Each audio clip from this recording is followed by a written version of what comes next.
A very good afternoon to you all. And on behalf of the Indian Dental Association, Chandigarh State Branch, and the International College of Dentists, Section 6, India, Nepal, and Sri Lanka, I welcome you to this webinar series on dentistry during COVID-19. While this is the third webinar in this series, and today we would be talking about challenges in the practice of oral and maxillofacial surgery during COVID-19.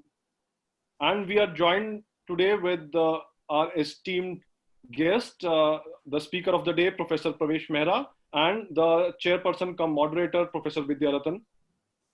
Without taking any time further, I am inviting Dr. R.P. Gupta, who is the president of International College of Dentists, Section 6, and also the president of Indian Dental Association, Chandigarh State Branch, for his welcome remarks. Dr. R.P. Gupta, please. Thank you, Dr. R.P. Gupta. Good afternoon, and thanks for your interest in IDA ICD webinar series on dentistry during COVID-19. We are honored and privileged to welcome Professor Vidya Ratan, Oral Surgeon, Department of Oral Health Sciences, PGI, Chandigarh, and Professor Pravesh Mehra, Maxillofacial Surgeon, Department of Dental Oral Surgery, Lady Harding Medical College, New Delhi. All our viewers from all over India, today we are here in this webinar on the challenges in the practice of oral maxillofacial surgery during COVID-19. Here also, I would like to acknowledge my seniors in International College of Dentists, hopefully our Master Fellows, Professor Dr. Hari Prakash, Master Fellow Anil Kohli, Master Fellow Mahesh Verma, and our International College President, first time from our country, is Chandna, and my Secretary General, Dr. Rajiv Chou. It is their blessings that we are continuing all these seminars. Thank you so much to all of my ICD fellows. We are all delighted to extend a wholehearted welcome to Professor Vidya Ratan, Head of Oral Surgery Unit of Oral Health Sciences, Department of PGI, Chandigarh. Professor Vidya Ratan is an eminent oral maxillofacial surgeon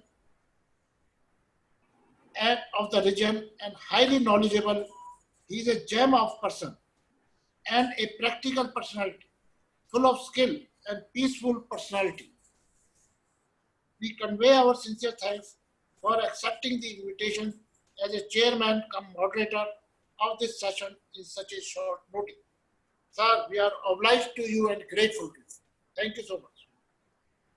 I express my gratitude and warm welcome to today's featured speaker, Dr. Pravesh Mehra, who is MDS, MBA, FIMSA, Director, Professor, Oral Maxillofacial Surgery, and Head of Department of Dental Oral Surgery, Lady Harding Medical College, and Associated Hospitals, New Delhi.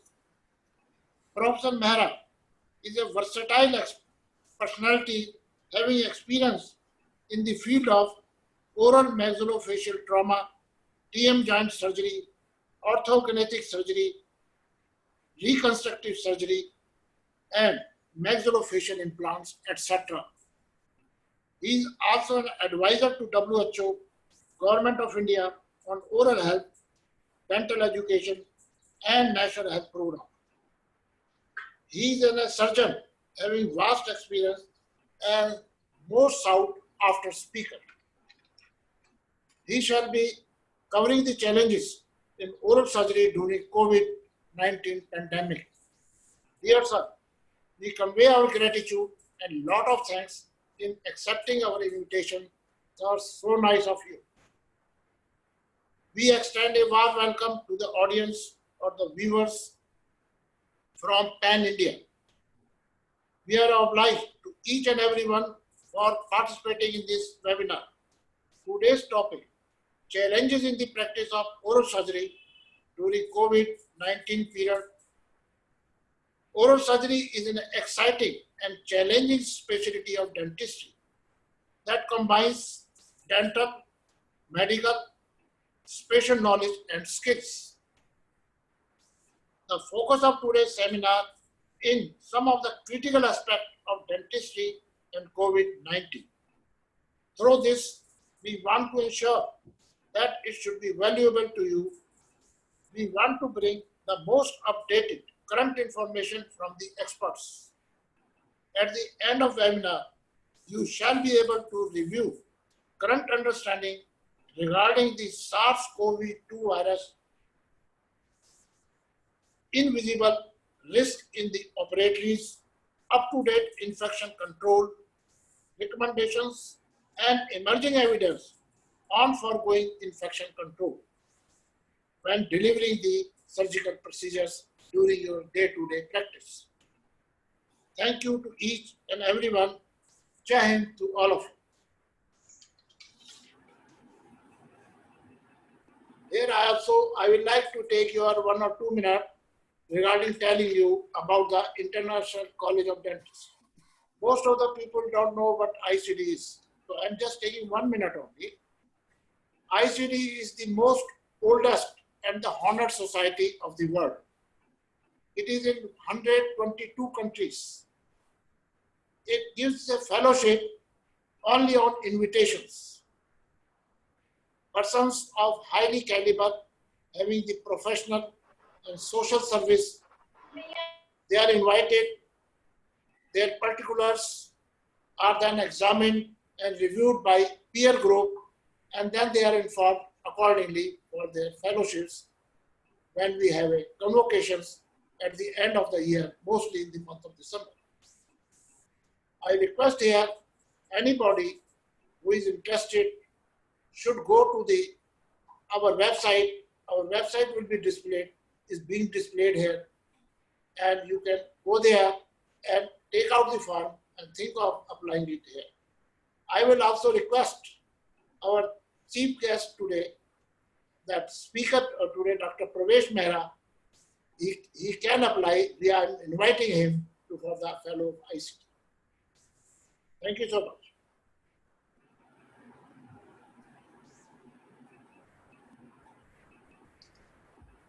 Well, many thanks to Dr. Gupta, and it is a proud privilege to welcome the speaker of the day, Professor Pravesh Mehra, who is the Director Professor of Oral and Maxillofacial Surgery and also the head of the Department of Dental and Oral Surgery at Lady Hardinge Medical College and Hospitals, New Delhi. He is a featured speaker, and he has an experience of more than 20 years in the field of oral and maxillofacial surgery.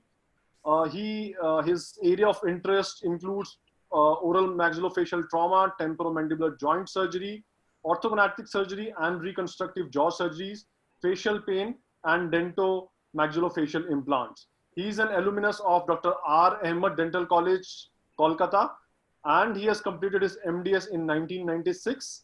And after that, he has done his senior residency at Department of Burns and Plastic and Maxillofacial Surgery, Safdarjung Hospital, and at Maulana Azad Institute of Dental Sciences, New Delhi. And he has been awarded with a fellowship of Indian Board of Oral and Maxillofacial Surgery in 2008. Dr. Mehra is holding many positions, some key positions in Indian Dental Association, in IDA Delhi State Branch, and he also has been the past president of IDA West Delhi Branch.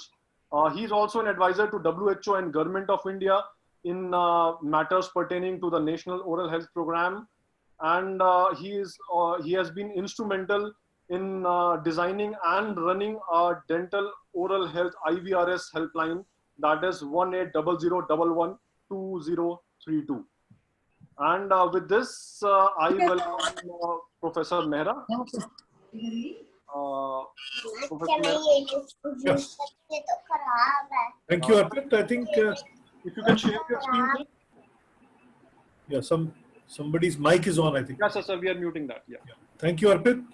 And thank you, Dr. Gupta, sir, President of the ICD, President Square, I would say, ICD with the IDA Chandigarh branch. So thank you so much, sir, for inviting me.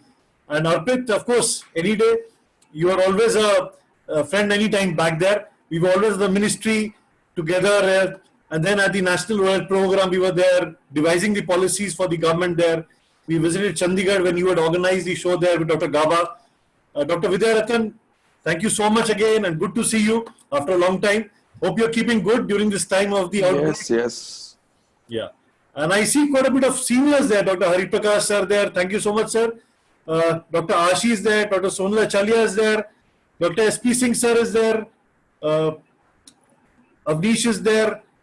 So many of the Rohit Chopra is there. So there are quite a few of them. And especially the Chandigarh branch, I would thank you all to give me an opportunity to interact with you and share our views regarding challenges that are there for oral health practitioners as well as the oral surgeons. So it's similar, almost similar. When you talk about oral surgery or about oral health practice or dental surgical practices, I think the challenges that are faced by one profession would be the same as the other professionals also in the times there and the times to come. So can we start the Arpiti show or do you want something else? I think You are muted, yeah. you go ahead with your presentation. Okay, You done. can share your screen, sir. So I'll share my screen now.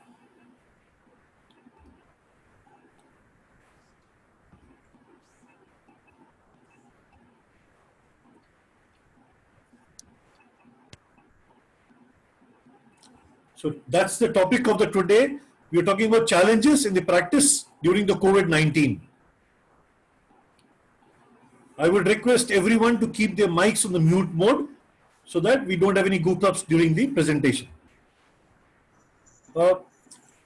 This presentation would come basically from the IDA West Delhi branch, I would say, and the Lady Harding side.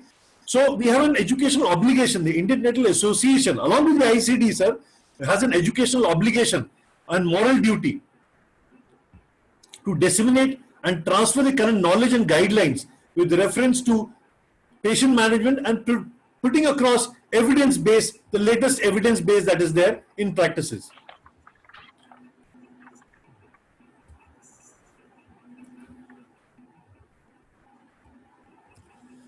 We've come across hazards to oral health as a team, professionals. Mercury is always there, and 2020 is a year when we no longer get mercury in India or globally in the world, and we will not be using mercury for all our fillings that we've been doing for the last century. Posture problems, electrical problems, X-rays, hepatitis B. Hepatitis B was a major one that came around in 93, 94, it came around 92, and then it changed our practices drastically. Allergic skin reaction, anesthetic acid, inhalation of aerosols. So these all are basically hazards that we face day in and day out. And our attitudes have always been to imbibe them and go ahead with the practices that is there. Similarly, with infection control hygiene, this slide that you see here is a very old one, which at that time was very appropriate for an oral health practitioner to do an extraction in a patient, just sitting on an ordinary chair, no infection control measures. You see that light there, the nurse holding the light, there is no gloves there, no mask, crowding around, and this has totally changed with practices that is there. So infection control practices have changed, personal protective equipments have changed. From universal precautions, we have come to a term called standard precautions, which we need to take for each and every patient that has to be operated on. Disinfection and sterilizations have really come up. The biomedical waste management has really changed again our practices and our clinical areas. The latest guidelines by the CPC are into yellow bags, the red bag, the white and the blue. Basically the yellow bag being where we can put in all waste like the cotton, the gauze or the chemical waste that is there, which could be incinerated. The red one will basically contain the recyclable plastic waste or contaminant, which would be again done microwaving and they could be shredded and reused again. The white would have sharps inside. So all it has to be into a puncture-proof bag, ultimately sealed and sent across for autoclaving and then sterilizing and then dumping it into deep digs in the soil. And the blue bag where you have glassware and metallic body implants, especially you can put them into. So this has really changed again and it is evolving, it's dynamic, it's evolving over a period of time.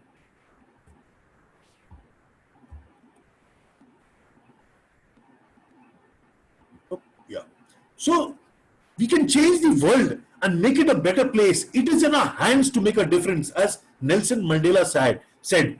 Now, it's very true. It's all in our hands. to work properly, it's all about knowledge. If you don't have the knowledge, automatically the eyes will not see. And if the eyes will not see, the hands will not follow. So knowledge is very essential into your brains before the hands start working. And to put knowledge into practice, it is of no use until you put it into practice. So unless you practice that knowledge, what you have learned into the field and provide care to your patients, it is of no use getting that knowledge. So the objectives of my presentation here would be 3, 4, where we present a snapshot of the COVID-19, the virus. We promote the awareness among the allied group of oral health professionals, how to capacity builds for prevention, diagnosis and management, and provide on various oral maxillofacial surgical procedures, what is its impact and how to prevent all these procedures like the urgent and the emergency situations, what all to do in our practices, what all not to do, and some recommendations at the end would be defined. To start with, what is COVID? It's basically a SARS-CoV-2 virus. Now, it has got a case fatality of around 2 to 3% in India. Abroad, it was much higher. In Europe, in America, in Italy, it was much higher, 8 to 10%. But in our country, it has been around 2 to 3%, not very high, and increases with age. As the comorbidities increase beyond the age of 50 years, you have the fatal issues of this COVID disease coming in. Otherwise, it is normally around 70% of the population. It just is asymptomatic or just without any much of symptoms there.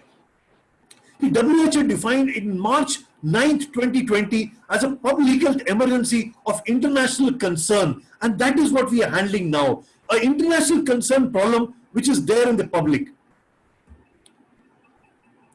It is a pandemic which has affected all spheres of life, as we all see. The economic activities due to the lockdown, the travel, because all the trains, the flights have been released, put on lockdown. People are not able to communicate. The governance has totally changed.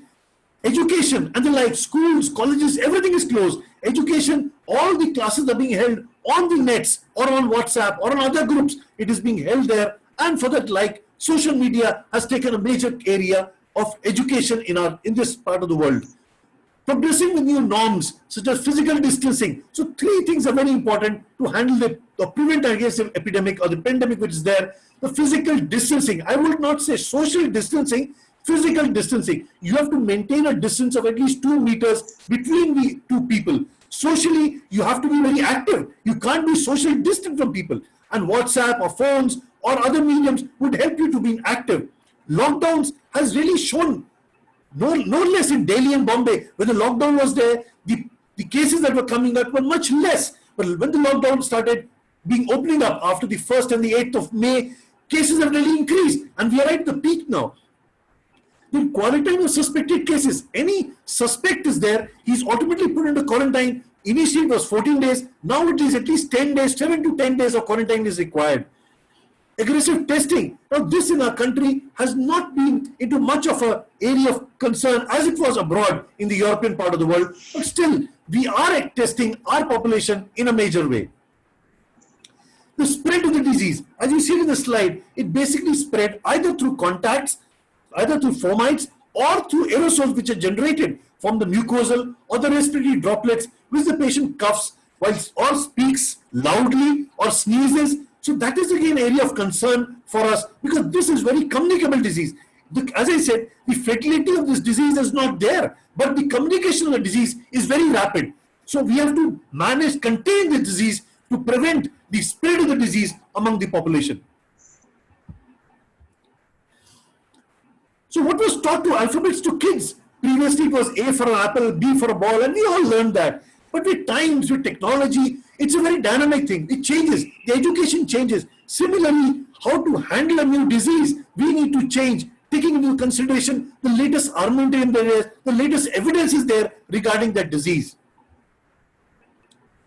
If you see the scenario around the world, around 213 countries and territories of the world have been reported around 78 lakhs 49,019 confirmed cases of coronavirus COVID-19, and it originated from Wuhan, China, as we all know, in the year 2019, December 2019, with a death toll roughly of around 4 lakhs 31,548 cases. You see India is a fourth level, and you see the graph is increasing with a plus of 315, roughly just after US and Brazil.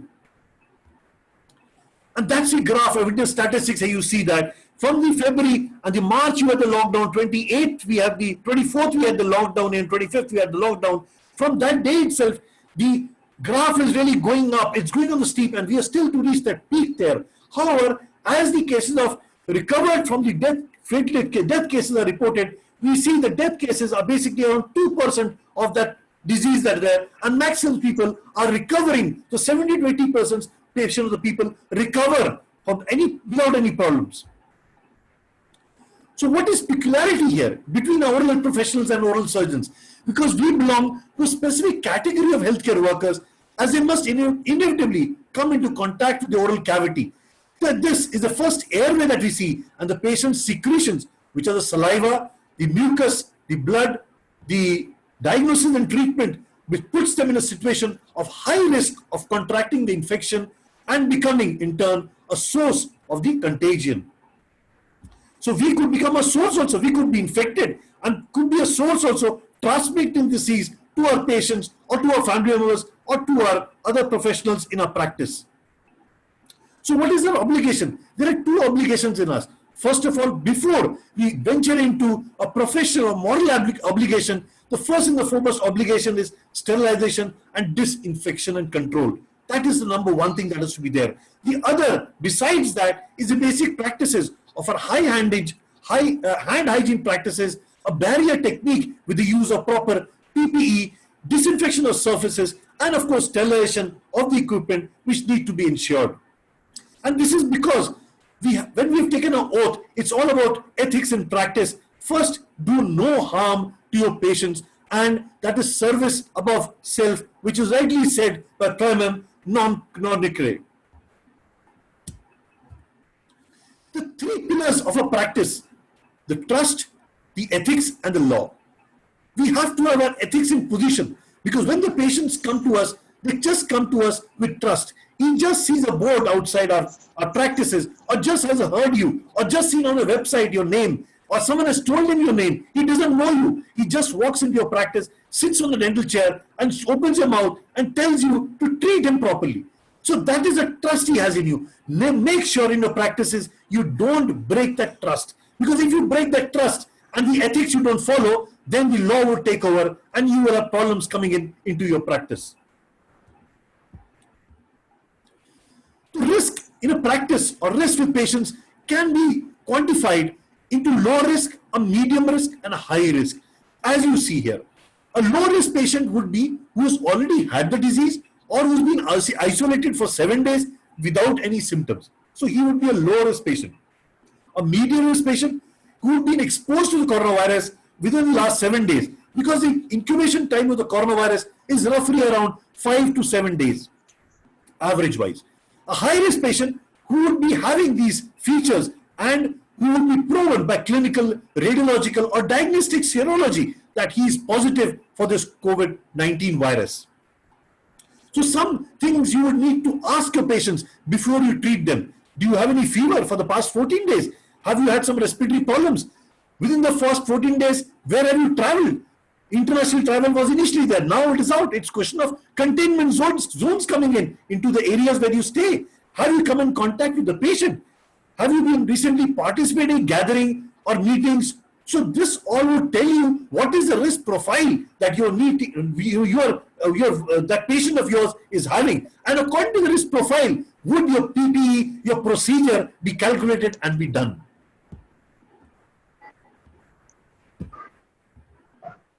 So certain principles in the practice should be there. The first and the foremost, protect the patient. As I said, ethics is the number one thing. So always a patient is first. Protect the patient. Maintain an acceptable standard of care. Manage the risk of COVID-19 transmission. Protect your workforce. Because if you don't protect your workforce, your doctors, your paramedical workers, your sisters, your technicians, then the problem would come in, because everyone would be infected and you will have no one to treat your patients properly. Minimize contamination of shared spaces. Minimize contamination of equipments. So all your equipments, before and after the procedures need to be properly disinfected before you use them again into your practices. Preserve critical supplies. You have to have supplies there for a period of 7 to 10 days. Suppose there is a problem. Suppose there is shortage of supplies, because it is always a question of demand and supplies. And during this time, there would be a high demand of PPEs, of various products, fumigation instruments, your gloves, your mask. So these need to be carried over, and you have to have preserved your supplies so that you could use them judiciously and adequately. Anticipate the need for surge and response planning. So why do you want to do that? That is again the dynamic thing. It will change over a period of time. Ethical approach to rationing. So you have to be rational in whatever you are doing. Multitasking. You have to do many works. Like in our hospitals, we've been called out to take samples of these COVID positive patients or suspected COVID patients, and our senior residents and JRs are doing that job. We've been posted in COVID ward duties. We've been posted to manage in areas where patients are in quarantine. So it has to be a multitask job where you have to know everything. And recently, our hospital has made a policy where all the dental and the other faculty, the paramedical or the paraclinical faculties also being trained to handle ventilators. So time might come, we don't know, the time might come where this staff would also be required to run ventilators, to provide oxygen to patients. And of course, the principle, the first and foremost principle should be a no-touch technique, whether you are handling the patient, whether you're receiving money, whether you are taking any consultation, it should be a no-touch technique that should be followed. So strategic management, again I said multidisciplinary team has to be there to manage everything from the clinical side, from the epidemiology side, from a animal health specialist side, infection control side, into your practices, into your hospital practices. If you have an independent practice, then it is not a major problem. You could look at other guidelines. But in a hospital practice, everyone is together when you manage your patients as one. And here is the term which Daniel McCann rightly said in the BMS website when the disease occurred. And there are no more surgeons, neurologists, orthopedicians. We are only doctors who suddenly become part of a single team to face a tsunami that has overwhelmed us. So dental surgeons also should be a part of this team. And this is one opportunity where, as our dental council has said, that we should be involved in providing care to these COVID positive patients or COVID during these COVID times, or whatever the government wants us to do, or whatever the duties the government wants us to do, we should be there at the adequate level to provide the duties for the care of the patients. And this would be an example of integrating dental services, or oral health services, to medical services and in India. Some measures to contain the spread also there, where you reduce the arrival of new cases into the community. So travel restrictions, lockdowns have already been placed by the government of India into place. And now with the lockdown being opened up or the unlockdown coming in, you can see the rise in number of cases coming in. Specifically prevent possible transmission between known cases and the local population. So if you are exposed to a population, or if you have visited an area which is considered to be a containment zone, then you should, when you come back, you should quarantine yourself immediately for a period of 5 to 7 days. Or if you get symptoms, then you should get 2 negative reports to see that you are negative before you enter into practices. Generally suppress the silent transmission in the community by reducing contact between the individual. So self-isolation, social distancing, and heightened hygiene is the number one thing which you need to take care in our practices.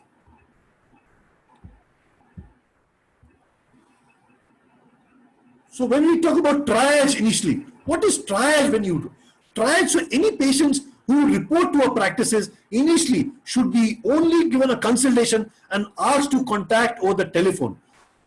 So this will reduce the potential risk of shortage of resources that is there, whether it be the mask, whether it be gloves, whether it be the PPE kits, whether it be the face shields, or the disinfectants, or the sanitizers, everything would be under control.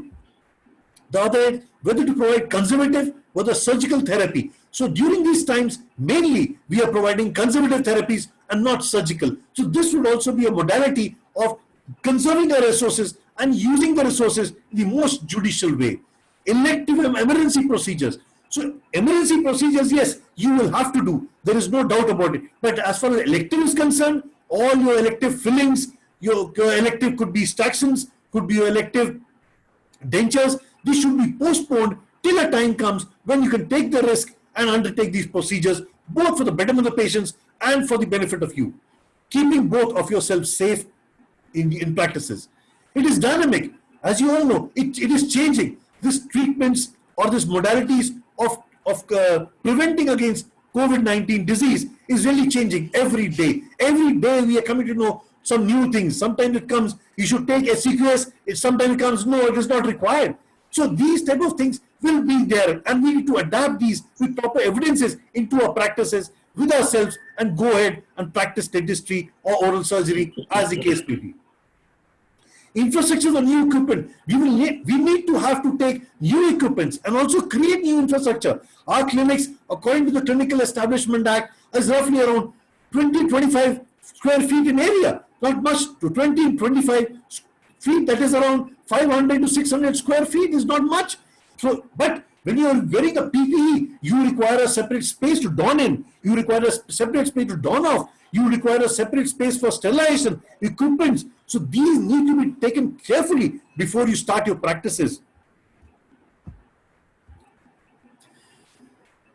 If you see the testing protocol, if you're planning a surgery, so in cases where the patient is coming out to be RT-PCR negative and antibodies positive, there is no problem. You can immediately go out and operate the patient and discharge the patient. There is no problem because the patient has already had the disease and he's not going to suffer once again. The second problem comes in when he's PCR negative and his antibody also negative. There you can carry out the surgery, but you need to take care about proper preventions in there and only discharge and exit after the PCR has been tested to be negative. The third is when he's PCR positive and antibody negative, immediately postpone your surgery because this is the patient who is going to be contaminating all our practices and causing cross-infection uncontrolled between our patients or between us doctors.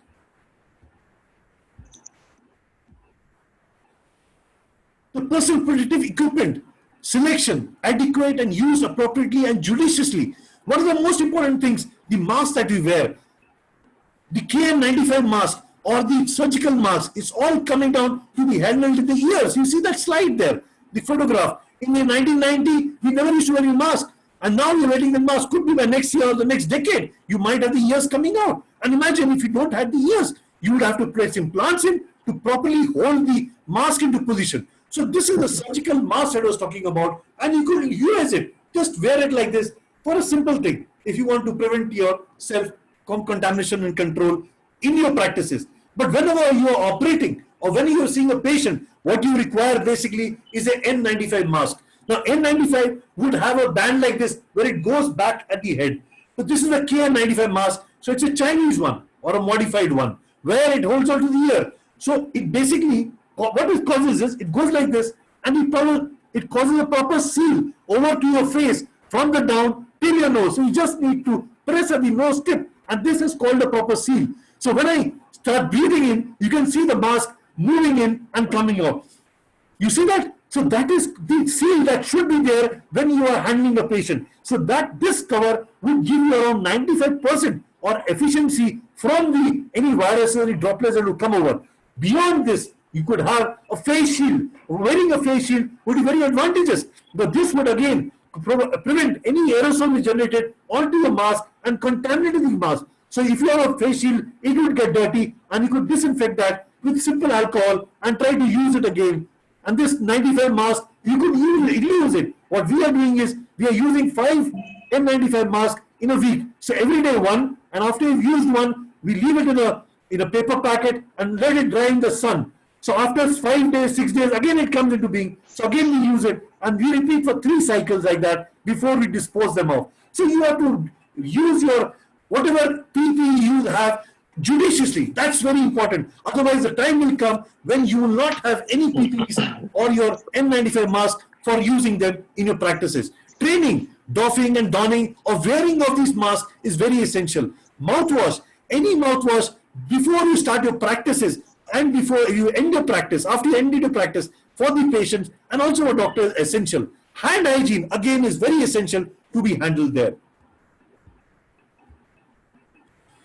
So PPEs again, I said, recommendation would be N95 mask, that is the FFP2 mask, and then over a face shield, you could cover that up. You could wear gloves, at least 2 pairs of gloves, a non-porous gown, a disposable cap, and scrubs should always be worn. So what we do is normally wear scrubs, and over that we wear a gown. So immediately when we come home, the first thing that we do is get out of our scrubs that we are wearing or dresses, and immediately go and have a bath, because this virus is basically very susceptible to 1% hypochlorite, or to any alcohol, 70 to 80% of alcohol, or to soap and water. So if you wash yourself with soap and water, immediately every fomite would be disintegrated immediately.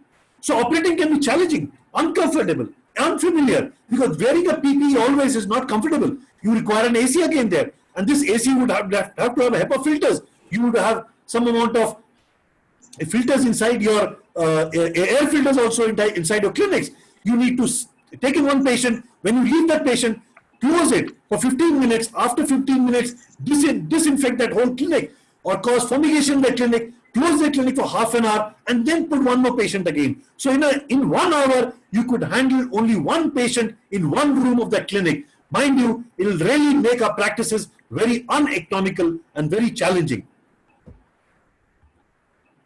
But these are the guidelines which have been shown by the MOHFW, and they have devised various emergency dental procedures and urgent dental procedures, and devised them on risk level that is there. So this could be also very handy when we are, but mind you, the two things are very essential. Firstly, you have to see, as I said, what is the risk level of the patient. Is this high risk, low risk, or medium risk? Secondly, whatever procedure are you doing? Are you doing a aerosol generating procedure, which will become a high risk procedure, or you're not doing a aerosol generation procedure? Then it's a low level risk procedure. Third, what are you wearing? Then if you are at a distance, say around of 1 meter, if you can maintain that, that's a low risk procedure. If you're maintaining a contact of minimum of 5 to 10 minutes, again a low risk procedure. If you're maintaining your contact directly into the mouth with all the PPEs in position, at least of an N95 mask, a face shield, a gloves, a gown, and a cap, then also your procedure becomes a low risk procedure into your practices.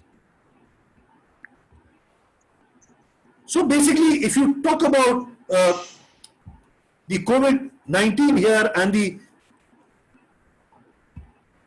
so precaution oral surgery that we can take is, in case of no suspicion or suspicion patients where elective surgery is required, directly postpone them. Do not take these patients up.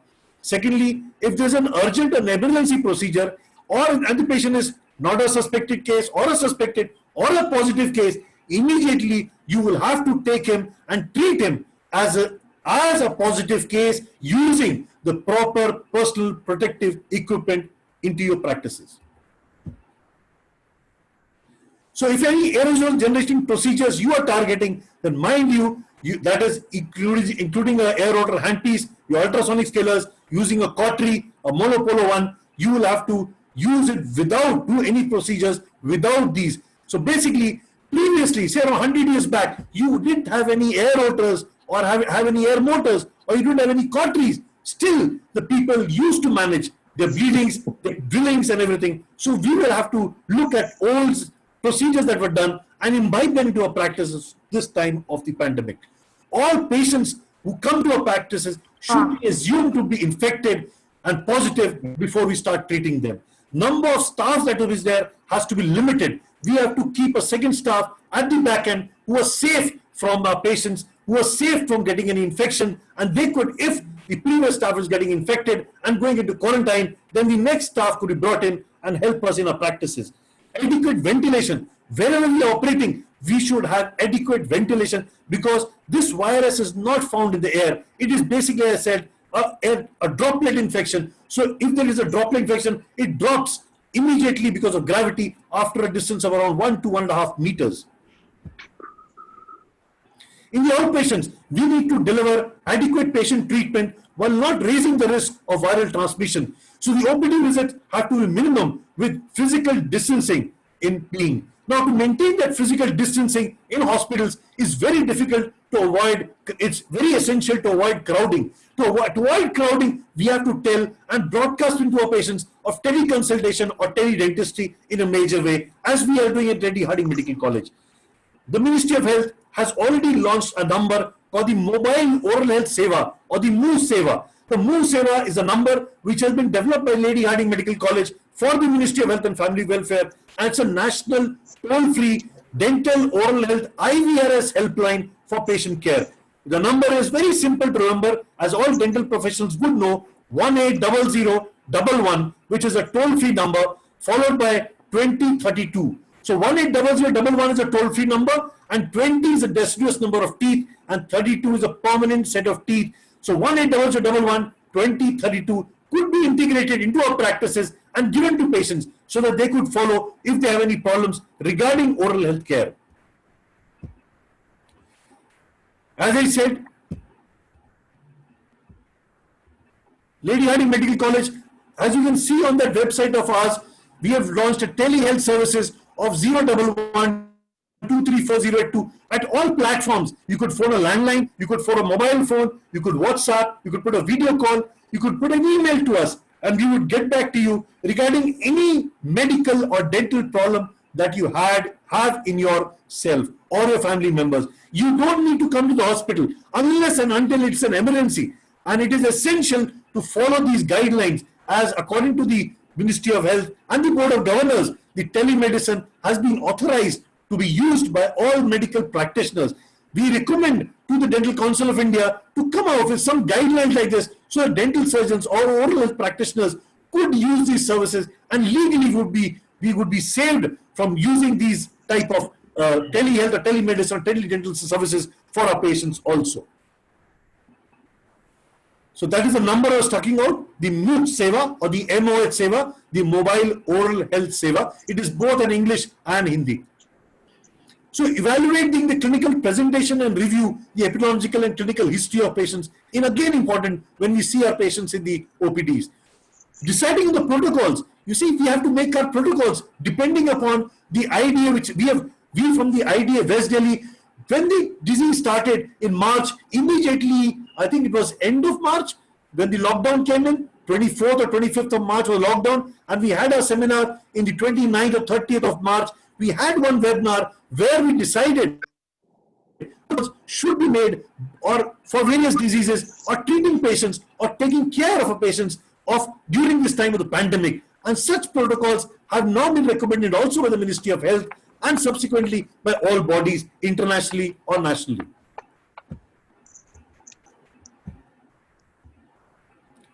Inpatient care. For us, we require a routine SARS-CoV-2 test before we admit the patients. And there has to be two tests.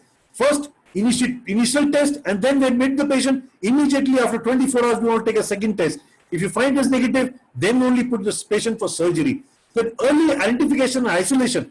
Immediately as you see a patient or you come across a positive patient or a patient who is susceptible or suspected of having COVID, immediately identify and isolate yourself for minimum of 5 to 7 days. If you don't have symptoms, if you have symptoms, then at least 10 to 14 days.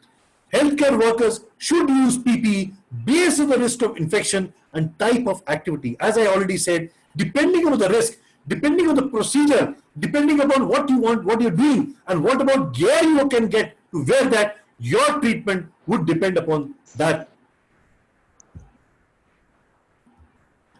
Precaution in the operating room. So emergency patient will be treated as being infected. 100%. Any emergency procedure has to be taken. We cannot deny, because that is our ethics. We have to take every emergency patient and provide him relief, as we said in the ethics part, patient before us, and treat him as a case of infective or positive. All others to be tested for the virus. PPEs including respirators. People have now advocated for PAP respirators, that for positive patients. But since we are getting less amount of positive patients, and any positive patient that we get, we try to manage them by simply putting them on some amount of drugs or putting some physiotherapy and manage the pain and the swelling before we handle these patients after he's getting cured. Negative pressure. If you want to operate these patients, you will have to have negative pressure in the OT to operate. A proper ventilation with an air circulation of at least 6 times to be there. During intubation and extubation, the surgical team has to be absent. So while intubating, only the anesthetist has to be there. The surgical team has to be outside, because this is the time when maximum aerosols will be generated. experienced team to perform. So you don't need to SR or JS to go and do some surgery. You will have the faculty or the heads or the consultants to go in and perform, so that errors to medical treatment or dental treatment are taken care of. External approach. Any surgery has to be done, preferably to be done from the external route and avoid the internal route initially that was there in our practices.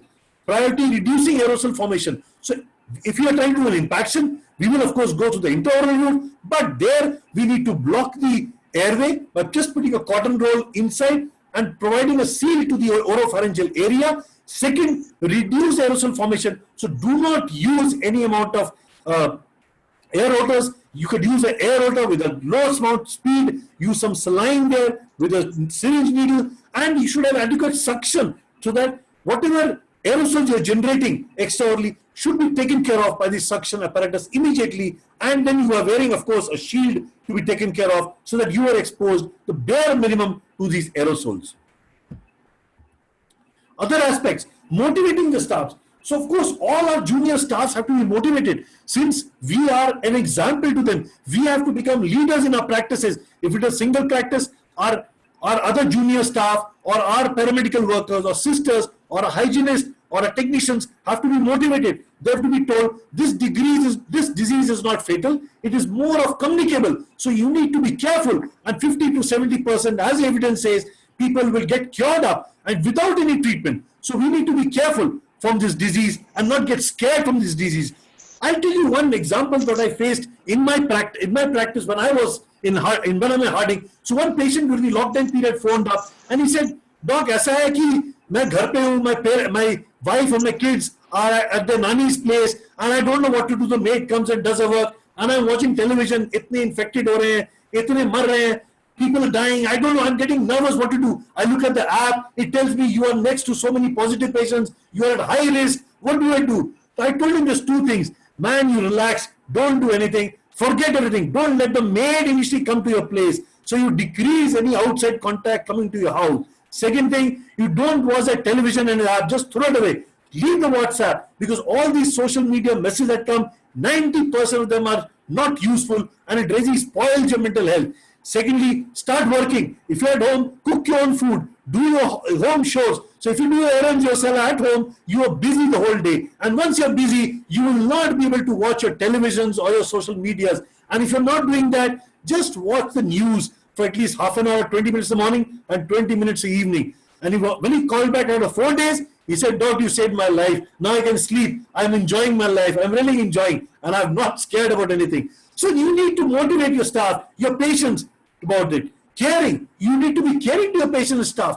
If any patient of yours or any staff of yours tells you that he's got fever or he's having cough or he's come in contact, immediately the staff member should be put on self-quarantine. You should give him leave. You should tell him to go home, stay there for 5 to 7 days, do not come to us. And if you develop any symptoms, then go for a checkup. Otherwise, after 7 days to 10 days, you could report back. So this will give some amount of confidence coming into your staff members as well as in your patients also. Costing economics. See, at our place, being a government hospital, it doesn't bother with cost, but the opportunity cost is too much there, because we have our patients lined up for orthodontic surgeries, for clefts, for PM joint ankylosis. So that costing the patient is a costing to us also. But when you talk about the general practitioner, economics, of course, has taken a major toll. You will mainly see in 1 hour at least a minimum or maximum of at least one patient you can see in your practice. Then your costing would increase because you will wear that PPEs, you have to discard your gloves, your PPEs, your mask. So this all will reflect into your costings and your economics. And if you transfer this cost, the total cost to your patients, then your practices might become unfeasible. So I think the IDA members should come into being. And what you should do is to control these costs, we need to procure these equipments, all the PPEs at a major bulk and distribute among our members. So this would reduce the cost. And that is what we have done at our IDA West Delhi branch. We have decreased the cost by making our secretary, Dr. Kapil Rana, in charge. And he procures the N95 masks, the shields, the disinfectants, and distribute on the members who was wanting them in that quantities. So this really decreases our cost in a major way. And then we have made some guidelines. Now these guidelines, which are the protocols that we followed for general practitioners from various aspects, This could be had from a secretary's resource center, Dr. Kapil Rana's resource center. He's taken all the pains to get these developed, and it was all under the guidance of our guru of our West Delhi branch, the founder of the West Delhi branch, Dr. Janakraj Sabarwal sir, who gave us the guidelines to develop this for a general practitioner. And of course, Dr. Praveen Verma coming in a major way, and our president, Dr. Sachdeva, being there to help us form these guidelines. Next is education and training. We need to educate and train both our staff as well as our junior doctors so that they know what is the level of infection control required, what is the level of education or awareness that we required regarding the disease. Similarly, like in our hospital center, we have had PG trainings going on. So now these trainings we hold these seminars or journal clubs over a visual platform. So we're using the Microsoft Teams thing to have the seminars or the journal clubs happening. The training also in a similar way. Now these JRs or PG JRs, the postgraduate JRs, they're getting trained. They're getting trained how to handle ventilators. They're getting trained how to take a swab of a patient from the nasopharyngeal or pharyngeal area. They are trained in the COVID ward, how to wear the PPEs, go and see general medical patients who are there. So they are the back end. They are not the front end of medical treatment, but at the back end, they are always there to. And this is the main thing I was saying, to integrate the dental services and the medical services. And this is the appropriate time. The pandemic, the COVID is not a normal, but it will lead to a new normal. What normal we had initially 3-4 months back is different. It is totally changed. It is dynamic. And after this disease goes away, we'll have a different kind of a normal in our practices in the world that is to come. So a small description about how you should go about when the patient comes. If he comes, do an initial screening of the patient and tell him immediately to go back to tele-screening or a telehealth or a tele-dental services. If he has on the telephone, if he says some signs and symptoms of COVID, then he becomes a suspected case and he has only elective treatment or no treatment at all for the next 2 to 3 weeks. Now, if he has any travel history, again, then you could perform a dental treatment, provided if he is a low risk case, and only emergency treatment has to be provided. If there is urgent requirement of treatment, you could give some antibiotics or analgesics, and of course, post-op, again, you could use the telephone or a video call to follow these patients up. Now let us see regarding the facial fractures. The AO, CMF have devised or recommended some guidelines. Now, what they have said is you have to be most conservative regarding facial fractures. Do not previously, before January or before March, what we used to do is any fracture any trauma that comes, initially, the first management used to be admit the patient and do an open reduction and internal fixation using plates and screws. So that treatment is gone. It has come over, the basics have come again. We've gone by around 20-30 years from now, where the initial treatment was provide only close reduction and wait for some time. So similarly here, what they have recommended is minimal surgery to be done and utilizing your resources judiciously. No use of scalpel and no use of any cautery to be undertaken. No use of any saws to be done, whether it be an ultrasonic saw, a piezoelectric saw, or a drill to be used on these patients. So any impaction if is to be done, we don't have to use any drills. We can use a chisel or an osteotome, which is a much less risk procedure for doing these procedures. Similarly, for implants, avoid any aerosol genetic procedures, testing before the surgery, using the proper PPE, drilling under low RPM with a coolant or without coolant could also be done for you. But first and foremost, you should have adequate external suction. So whatever aerosol you are generating could be taken care of. Then ventilation is very essential in that practices. Otherwise, you will be sitting around the guy in the sofa, around with a hood around his neck and his face and his head, and inside a plastic sheet doing nothing. So you need to be careful with our practices. So coming together for success, this is what happened in 2017. 2017, the Minister of Health State was there, Mr. Fulkate was there, and he on the World Oral Health Day on 20th March 2017 inaugurated the IVRS helpline that I was talking about. And Arpit also was there. I think that time he was the Ministry of the AIMS. He was there with us. And we have to become leaders. So Lady Hardinge Medical College has taken a major way. We have gone involved with the Ministry of Health in the Pragati Maidan, where we undertake oral and screening camps for the population of visitors of the trade fair. Then we've carried out school children, where we have taught them regarding oral health and oral cancer. And this is the project which we did, a Pitt and Fisher Skilling project, which we did for the Ministry of Health. And we see one of the esteemed members of the West Delhi branch, Dr. Khanna is there, who's only vice president also in our branch, or a president-elect of our branch, asking students what they've understood regarding his lecture on oral health. Again, we are here at the camp and providing a way of providing no tobacco initiative and a wall of smiles. It's all idea of producing a wall of smile onto the faces of it's basically a team approach that we require. If the team is not there, you cannot do independently anything. So an output if you require an output in mind, you have to have a team. In a hospital, the team is determined by the medical, dental, paramedical, sister, all your staff coming in, including the security guard. The duty of the security guard is most important, because he's the first point of contact with the patient, and just giving him an infrared camera for taking the temperature of the patient will tell you which patient is susceptible or which patient is suspect or a high risk patient, and that you could avoid taking into practice, and you could tell him to go back to a screening center for flu or fever. This again is a team approach where we have the National Oral Health team being formed there, and you could see Dr. Swasti Charan along with all the leading dignitaries. I think Arpit is also there on the extreme left-hand side of the screen, and he's smiling because that was time he was involved in the National Oral Program. He still is in a major way, and we all form a team for the National Oral Health Program.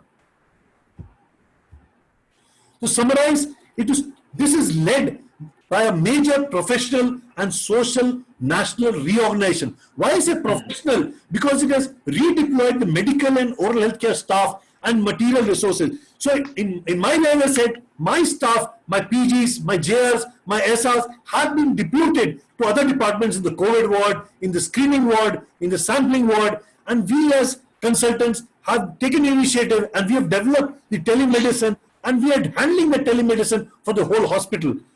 Also the social, because it imposes the prolonged containment measures on an entire population. How to contain these measures socially also we have to take. So we must continue to adapt these new ways of working within our level of competence, whatever competency we have, and deliver safe patient care. That is more important, because ethics tells us that whatever we do, we should do no harm to our patients initially. To conclude, the situation is still serious in Delhi especially. The cases are rising with the lockdown now opening up, or the unlockdown being there. The situation has really become serious. The cases are on the rise, and I don't know what will happen by July or June end or July end, what will happen. Let us see. But the only positive thing remains is that these cases are infective more, 70 to 80% being infective and getting fine. Only the next 20% there's a problem, who might require some admissions or might require some ventilator support or some ICU care. And ultimately, out of this, only 2% mortality rate is there. So that is a good sign for us. Next, although we are all frontline figures in the medical management, we are there, and we need to bring our attitudes out and to provide these type of services to our medical colleagues at this time of the crisis. And this will give a step towards integrating the oral health and the medical services in one.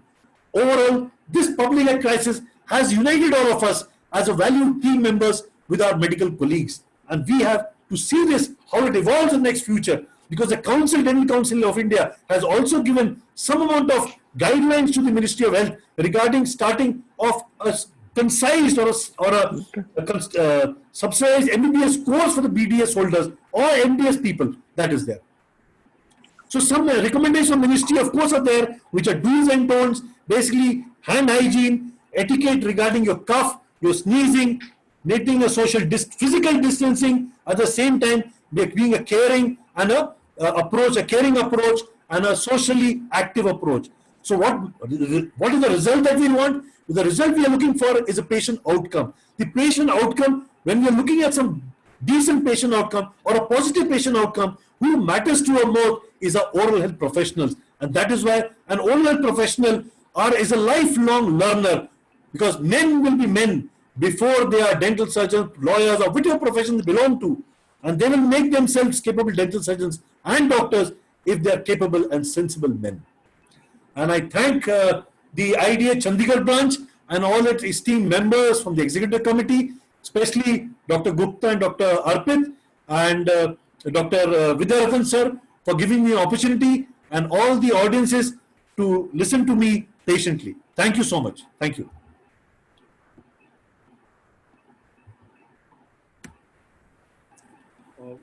Many thanks to you, Professor Mehra. And this is an invite to all our audience to post us your questions through the Zoom group chat, which is going on. So you can post us your questions and we will be taking them one by one. And with this, I invite the speaker for the day, Professor Mehra, and also the moderator, Professor Vidyarathan, who is an alumni of GDC Patiala and Nair Dental College for the panel discussion.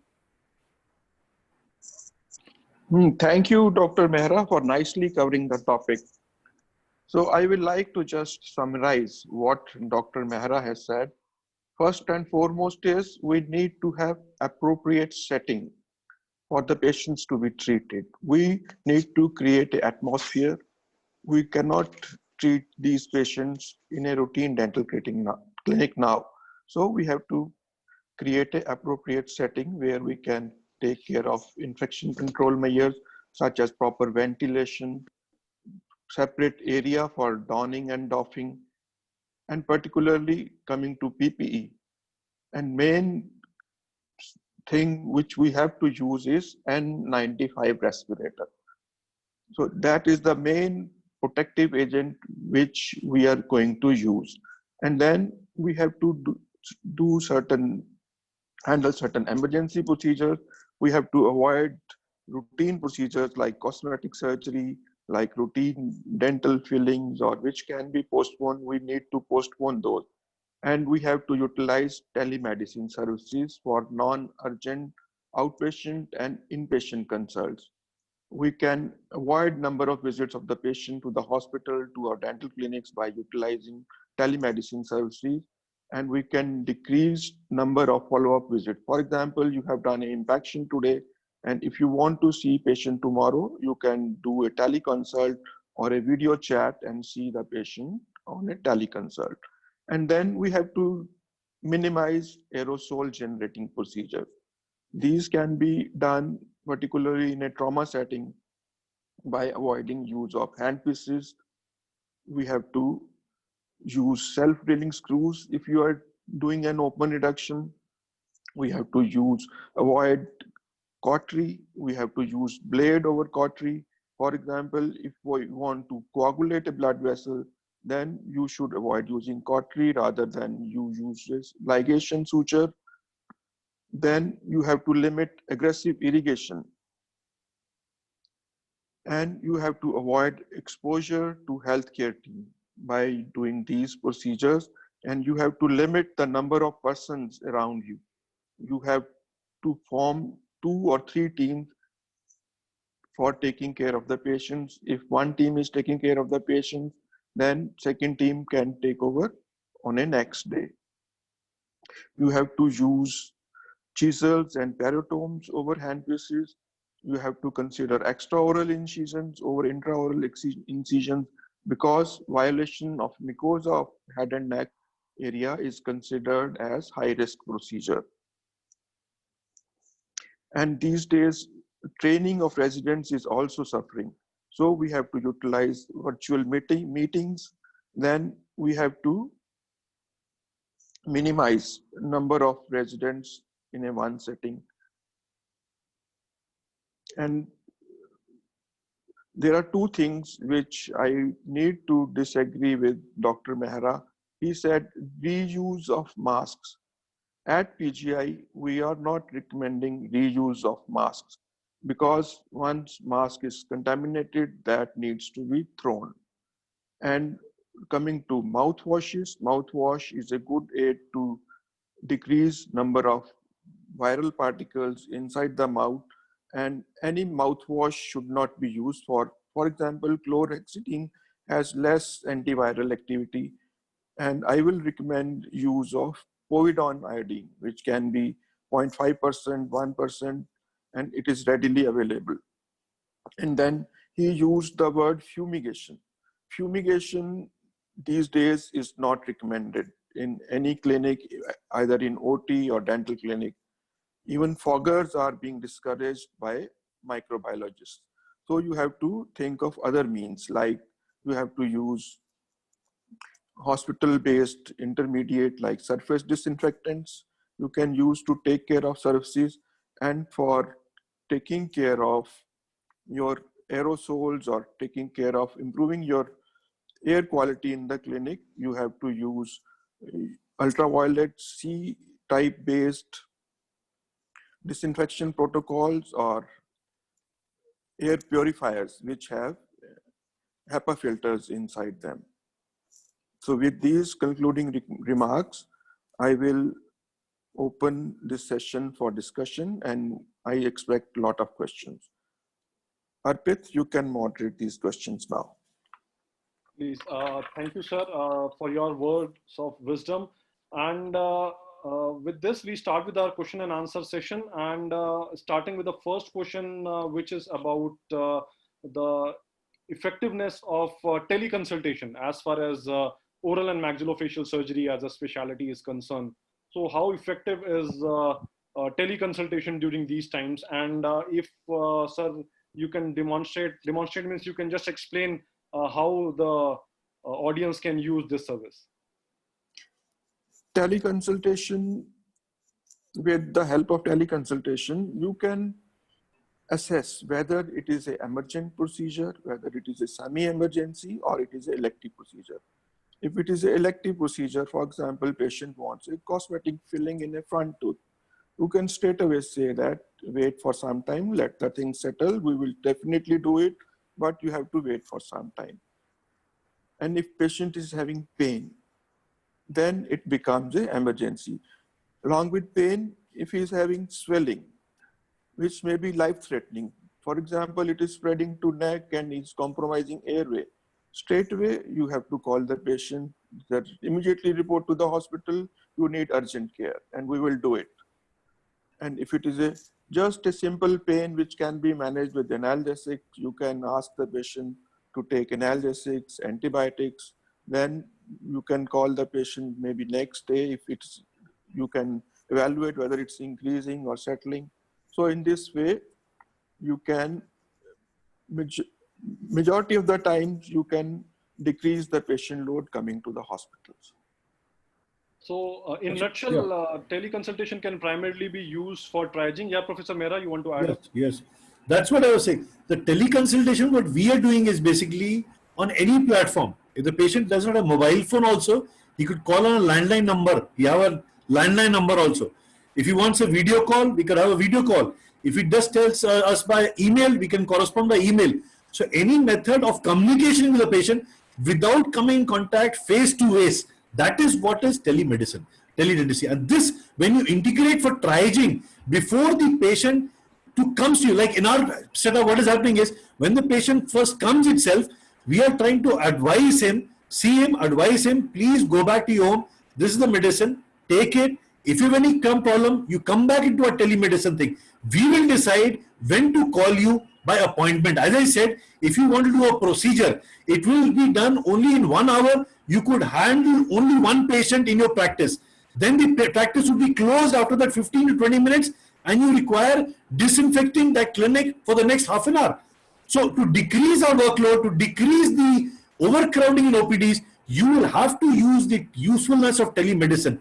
Telemedicine for triaging, telemedicine for taking your histories, for examinations, and if that has to be there. When you ever gives a consent, it has to be there that if it is an emergency, if it's a life-threatening emergency, immediately he should report to the emergency of the hospital and get his treatment done and not come to the OPD or not come on telemedicine.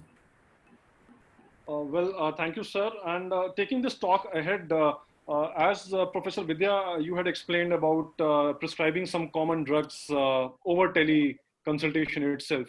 So as far as the medico-legal concerns are there, since many of the drugs are not supposed to be sold over the counter, including some of the commonly used antibiotics. So is there some guideline or some practice at PGI regarding these issues?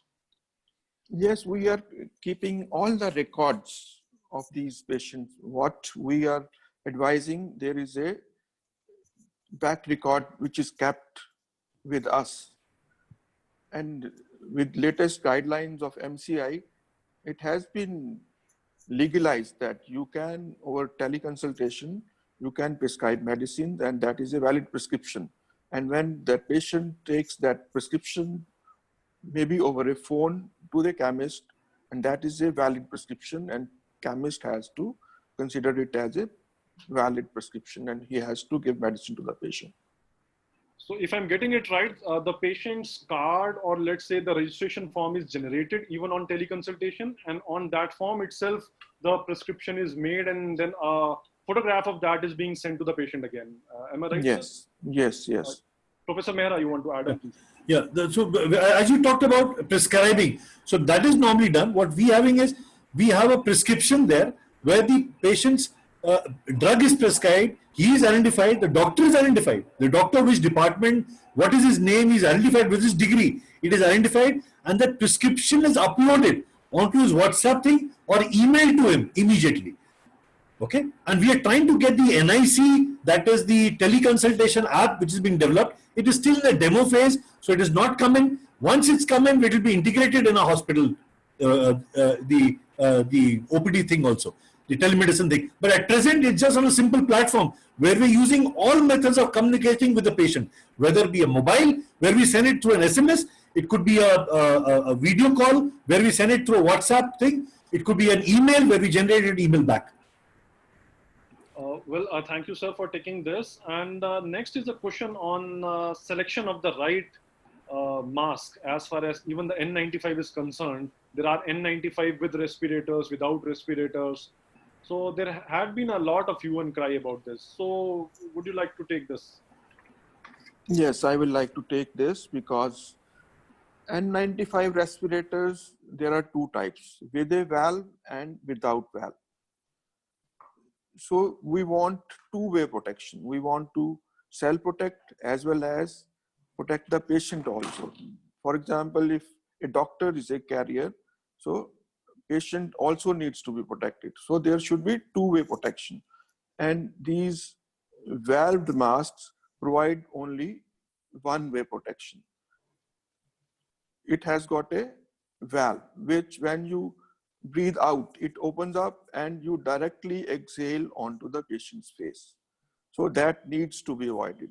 So in a medical setting, you should always use mask without a valve. So mask without a valve is recommended. Professor Mehra, something to add? Okay. Here? Now, as I said, the N95 or the KN95, you have various categories to it, right? You have the valve one or without valve one, as we said. Now, if you see the valve one, what is happening is, the valve one, when you are inhaling, it is closed. So whatever you inhale basically is filtered, right? So you're getting 95% of filtration inside. But when you exhale, right, this valve is opening up. So whatever, if you are coughing out, if you are infected, then all the viruses will be released out into the open. Okay, so that could be infective. A valve one, a patient who's infective and using a valve one, he's spreading the infection. So that should never be used in patients who are infected or by healthcare personnel. As I showed you, the KN or the N95 I showed you, this is the mask that should be used. This is the mask. Okay? And when you wear it, you don't touch the in front thing. You don't touch it also. You just hold it by the band that is there, put it on the face, provide a seal to it, and just press here. You don't need to handle this. Now, do you see the total seal is occurring? And when I talk also, you see that coming in. So that is causing filtration of the air which is coming outside. Only thing, a drawback of this is, it is acting like a cup on front of your hands. So whatever carbon dioxide you exhale out, they are getting retained, right? So wearing for long hours or doing some other activity which will increase the carbon dioxide retention into your mask will not be good, especially for healthcare people who are going to wear them for more than 6 to 8 hours. And especially what we have seen is people are wearing a surgical mask over a N95 or KN95 mask. That is worse, because that is going to cause further amount of carbon dioxide retention, and that will further affect your CO2 levels and retain the carbon dioxide. You will have hypoxemias coming in subsequently when you're working there for long hours. So that should be avoided. So N95 should be only worn, and if one want a prevention, wear a face shield over it. Wear a face shield, because that will cause an adequate protection like the surgical mask, and it will not allow any carbon dioxide retention in your place. Okay. The other is, of course, the surgical, as Dr. Vidyaratan also talked about, in the OTs, when you're going to handle a positive patient and you're going to handle him and operate upon him, there you required a powered, a full hood like a thing, a powered air respirators there. So those are different ones. Okay, so those are meant only for positive patients who are positively declared and you're going to operate on them somehow. So those are meant for that. That is called the FFP3s, okay, European standard, or PARs, according to the American standards. Okay, Arpit. Well, thank you, sir, for taking this. And next, there is a question, since there are a lot of emergency procedures as well as far as the maxillofacial trauma are concerned. So most of them are emergency procedures. And in some of them, generally RT-PCR takes like 7 to 8 hours before the test reports are available. So how to manage such situations? So at PGI, we have a facility of Gene Expert. Gene Expert is also an automated form of RT-PCR, which takes less time. Performing the test round takes 45 minutes, but when you get the report within 1.5 to 2 hours. So when an emergency procedure is being done at PGI, we always recommend this Gene Expert test. And when patient can wait for 8 to 10 hours, then we go for routine RT-PCR test. Well, so the take-home message is, in some of the higher centers, we have Gene Expert available, which gives the report quite quickly, so that can be utilized. And at the very same time, what is the take on the routine impaction procedures? Because there is some kind of a bone cutting involved there, some kind of an aerosol generation is always there. So do we suggest going ahead with a COVID test for every patient undergoing such procedures, normal impaction procedures? Novel impaction procedures, when they are associated with pain and swelling, only those patients are being taken up. Routine impactions we are avoiding at the moment, and we try to use chisel and mallet over surgical handpiece. And when surgical handpiece is required, then we use full PPE with all the precautions. So PPE You see, can I come in here? As Dr. Vidya was saying, handling any amount of trauma or any surgical procedure I was talking about, there were practices in place which were being done, say 25, 30, 40 years back also. Trauma was happening. People were getting treated. Okay, impactions were there. Impactions were getting removed. And you didn't have any air holder handpieces or ultrasonics being there or piezoelectric saw being there.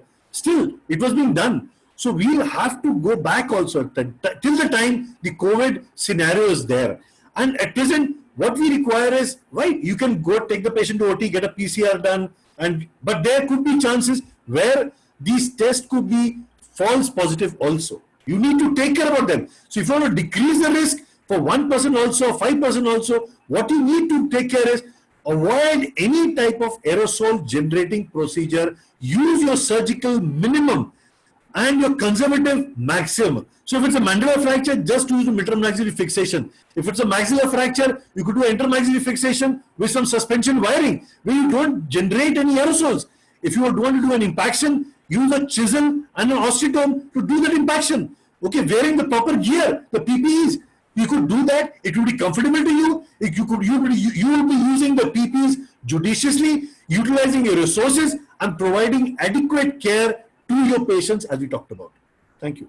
Well, thank you, Professor Mehra. Now, the next question is an extension of this question itself. And it is quite an interesting question, which says that if we use chisel and osteotomes, it might generally increase the duration of procedure and increase the risk, because the doctor is in a longer contact time with the patient. So how do you explain use of chisel in proper hands, it takes less time. You can quickly remove the full tooth with lingual split technique. It is more efficient than using bar and handpiece. So You see, here we have the expert Harpreet, we did a study a long time back where we compared the two procedures, doing it by piezoelectric saw or using a drill and using some sort of chisel and mallet. Okay, and we were doing a lingual split. So lingual split and delivering the tooth used to take around 25-30 minutes, 30 minutes max from incision to closure, right? And using a saw, a drill or a piezoelectric saw was taking at least a minimum of 1 hour, 45 minutes to 1 hour to do that procedure. So you are increasing your time, provided you are trained, you are competent. So that's why I said in the end, in the conclusion, first and foremost, whatever procedure you are competent with, you should take care. If you're not competent, please refer that procedure to be done by a competent person, and then only you will utilize your resources and your whatever your ability in there to the adequate use for your patients. well, so the right instrument in the right hands is the bottom line. And we have one more question. It is about the rapid test kits. I mean, there had been a huge discussion about the rapid test kits. So do we have some recommendations coming from either LHMC or PGI as far as these rapid test kits are concerned? Rapid test kits are basically antibody based. So they will detect IgG and IgM antibodies. At the moment in our country, I do not think that these are available. These were imported from China and these were defective. So government decided to not to use them. So many companies are still in the process of making it, but it is not being widely used at the moment in our PGI setting at least.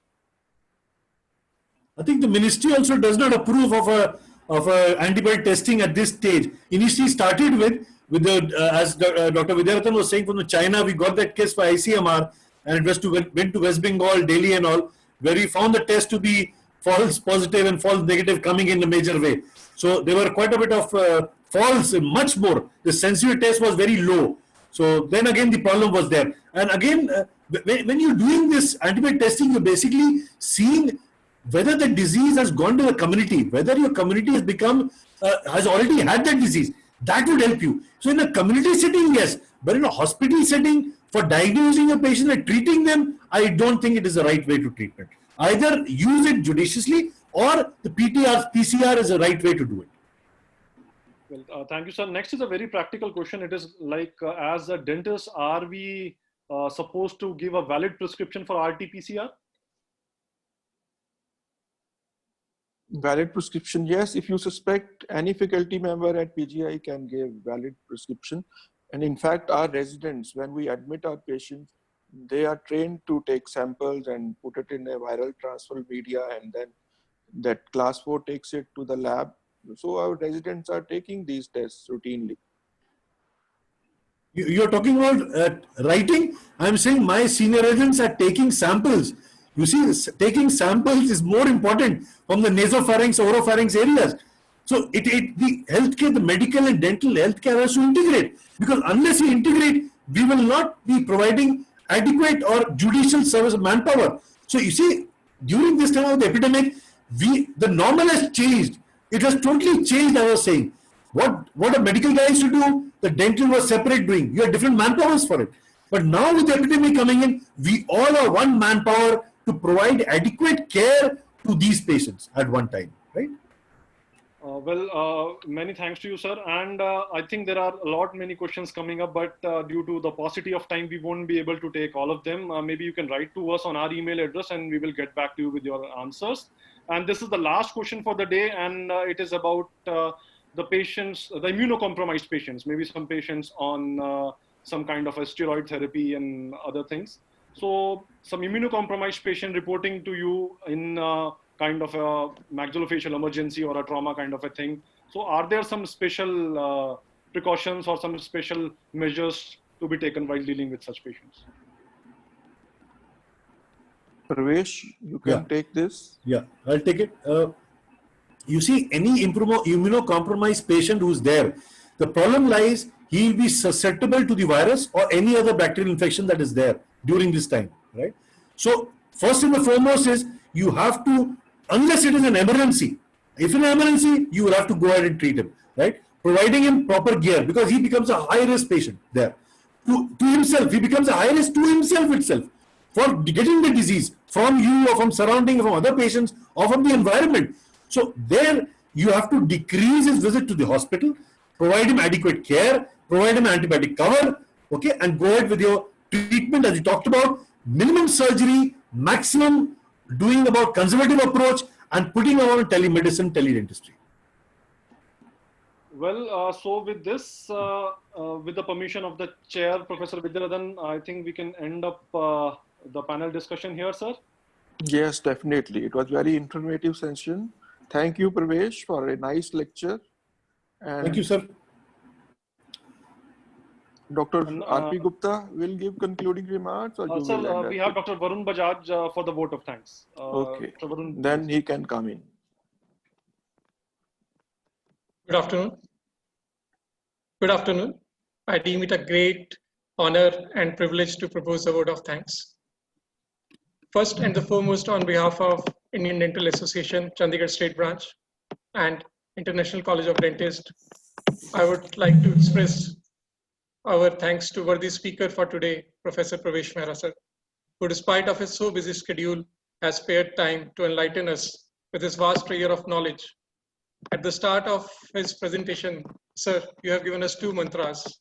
First is regarding the level of knowledge we all should have. As you have said, that eyes will not see, hands will not follow. And secondly, in these times of COVID crisis, we are not surgeons, neurologists, orthopedics, etc., but we should become a single team to face this tsunami, thus emphasized on our role as dental surgeons in these difficult times. Thank you, sir, for your kindness and courtesy. We also express our heartfelt thanks to Chairman cum moderator of this webinar, Professor Vidyadhar sir. Sir is exemplary, supportive, and generous in conducting this webinar. Thanks a lot, sir, for beautifully summarizing this presentation at the end. I would like to acknowledge the presence of Professor Hari Prakash, ex-Chief, Center for Dental Education and Research, AIIMS, New Delhi, and also our immediate past president of the IDA Head Office, Professor Dr. Janakraj Sabharwal, sir. Thank you, sir, for sparing your valuable time. We owe a special gratitude to all the participants for attending this webinar in such a good numbers and thus motivating us to further continue this journey. We look forward for your support and suggestions for our future webinars. Last but not the least, I would like to thank our members of the IDA and ICD for their contribution in making this webinar a success. Thank you. Well, many thanks, Dr. Varun. And with this, we have come to an end of today's session. And there is a feedback link which is being sent through the live chat. It is my humble request to please click on that link and a simple feedback form will open up. This feedback is quite important for us and it will help us in improving our future webinars. And I would like to welcome all of you for the next webinar session, which is on coming Sunday. I think the next Sunday, that is 21st of June. And we will be talking about orthodontics in that webinar. And we will be joined by Professor Sanjay Suri from University of Toronto and Professor Kharbanda from ICMR for this session. And with this, I would like to thank each one of you. I am Dr. Arpit Gupta, the General Secretary of IDA Chandigarh State Branch, signing out. Thank you.